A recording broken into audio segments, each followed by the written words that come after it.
Bonjour à tous, je vais vous parler de Bâtiment 5, un film qui sortira le 6 décembre 2023 et que j'ai pu voir en avant-première. Il s'agit du second film de Lajli, après le très remarqué Les Misérables qui avait eu notamment le Grand Prix du jury à Cannes. Dans ce film, on va suivre l'histoire de Abby, une jeune femme très impliquée dans la vie de sa commune, qui va découvrir le nouveau plan de réaménagement du quartier dans lequel elle a grandi, qui est mené par un jeune pédiatre qui a été propulsé maire et qui prévoit la démolition de l'immeuble où Abby a grandi. Bon, le challenge était vraiment très élevé puisque Les Misérables, c'était une vraie réussite sur tous les plans. Les récompenses, l'avis de la critique, du public, tout le monde avait été conquis par ce film à raison, qui était vraiment un film formidable. Et encore une fois, voilà, il s'en sort très bien pour son deuxième film. C'est encore un film superbe. Pas évident de refaire un film sur la banlieue aussi fort que Les Misérables. Il avait pris l'angle des violences policières. Ici, là, c'est plus sur la crise du logement. Et ça nous raconte autre chose, mais c'est très différent. Et c'est. Alors, c'est peut-être pas aussi bien, mais c'est vraiment très très bon. Du coup, le gros point fort du film, c'est le casting. Alors, bien sûr, les acteurs principaux. Bon, je vais pas citer le nom des acteurs, je vais prendre le nom des personnages, ce sera plus simple. L'actrice qui joue Abby, elle est juste fantastique. On a vraiment beaucoup d'empathie pour elle. C'est vraiment une femme extraordinaire et on a vraiment envie qu'elle réussisse sa quête. Et elle est vraiment super attachante. Son copain Aristote, alors apparemment c'était son premier film, il l'a déclaré en avant-première, mais le gars a un talent incroyable. Qu'est-ce qu'il est fort cet acteur! Alors lui, il est plus nuancé forcément, il a un côté sombre, mais waouh, c'est une putain de découverte. Le gars est extraordinaire dans son rôle. Ensuite, il y a les gars du bureau du maire, donc le maire et son adjoint. Ah bah oui, ils sont extraordinaires aussi, hein. Alors Alexis Amalanti, lui, c'est toujours le pourri de chez pourri. Dans Les Misérables, là, il jouait déjà le flic complètement borderline, enfin borderline, non, lui, il a carrément franchi la frontière, mais bon. Et puis son collègue là qui joue l'adjoint, lui, il avait aussi un rôle, c'était le maire. Bon ben là, il est adjoint. Oh là là, mais ils sont trop trop forts ces deux-là. Dans le genre pourri jusqu'à la moelle, je crois qu'on fait pas mieux. D'ailleurs, Alexis Mananti, lors de la présentation, il a fait une petite blague, il a juste dit une petite phrase, il a dit ouais, je joue encore le rôle d'un mec sympa. Ouais, ça m'a bien fait rire, quoi. C'est vrai que il les enchaîne, à croire que Lajli le voit que dans des rôles comme ça. Apparemment, il y aura peut-être un troisième épisode, donc une trilogie. Ça serait bien qu'il ait un rôle de mec un peu plus sympa, parce que là, vraiment, il est vraiment pourri jusqu'à la moelle, hein. Et du coup, ça fait deux fois.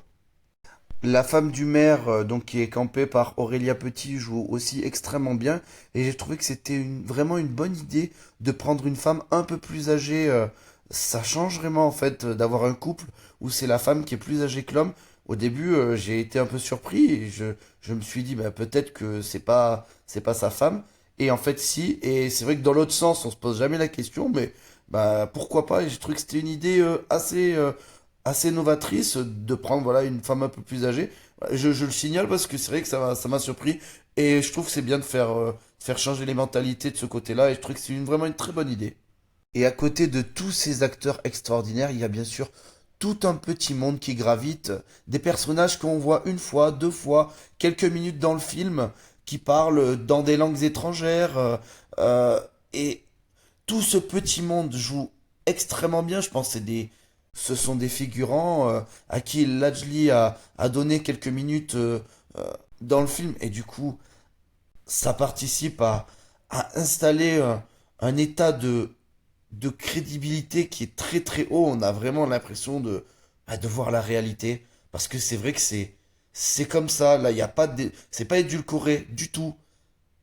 Du coup, on voit des tas de cultures différentes, donc des cultures africaines, cultures arabes, dans leur quotidien, avec leurs traditions et dans leur communauté, dans les tours. Et on voit tout ce petit monde qui s'entraident énormément. Et c'est vraiment un film qui est centré aussi sur l'entraide entre les habitants, et je trouve que c'est vraiment très très beau. Le film est plus lent que... je vais souvent faire des comparaisons avec Les Misérables. Le film est plus lent que Les Misérables, mais c'est normal parce que on suivait une voiture de police, forcément c'était plus dynamique. Donc on prend le temps de connaître les personnages, l'histoire a mis du temps à s'installer, mais vous inquiétez pas, si vous voulez, on va dire, une implosion, il y a une implosion, et on retrouve la folie des Misérables, faut juste attendre un petit peu. Au niveau des petits défauts, allez, peut-être deux petits moments un petit peu longs. On va dire la scène de départ, qui moi, pour moi, je la trouve un peu longue, mais c'est un choix du réalisateur, hein, donc bon, je n'ai pas trouvé que ça servait à grand-chose de la faire aussi longue. Et une autre scène vers la moitié du film, qui j'ai trouvé assez longue aussi, mais voilà, c'est 10 minutes dans le film, c'est pas dramatique non plus. C'est des scènes assez intenses et c'est vrai que voilà, le réalisateur a décidé de les faire durer un petit peu. La fin, bon, je sais que c'est à la mode de faire des fins ouvertes, mais bon, à un moment, moi j'aime bien qu'un dossier soit finalisé. Je trouve ça dommage. Je pense que ça aurait pu être un peu mieux conclu. Ça s'arrête assez net. Bon, moi je suis pas fan de ce genre de choix. Ça fait en plus le deuxième film de suite que ça me le fait. Bon, c'est dommage. C'est dommage. On aurait préféré peut-être que le dossier soit conclu, mais choix du réalisateur. Sinon, et c'est pas un défaut, je le précise, c'est un film engagé. C'est plutôt un film qui prend la défense de la banlieue. Donc, ça peut ne pas plaire à tout le monde. Moi, j'ai trouvé ça relativement nuancé. Donc, ça m'a pas gêné. Mais je peux comprendre que peut-être certaines personnes diront que c'est peut-être un peu trop caricatural et que euh, ça fait passer les forces de l'ordre et les dirigeants pour des pourris. Moi, je reste sur de la fiction et je trouve que pour le coup, c'est à charge, mais tout le monde est humanisé dans le film. Donc, à titre personnel, ça me convient tout à fait. Pour résumer, j'ai beaucoup aimé le film.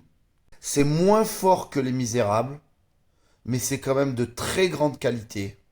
Et c'est un film qui traite extrêmement bien la banlieue parisienne.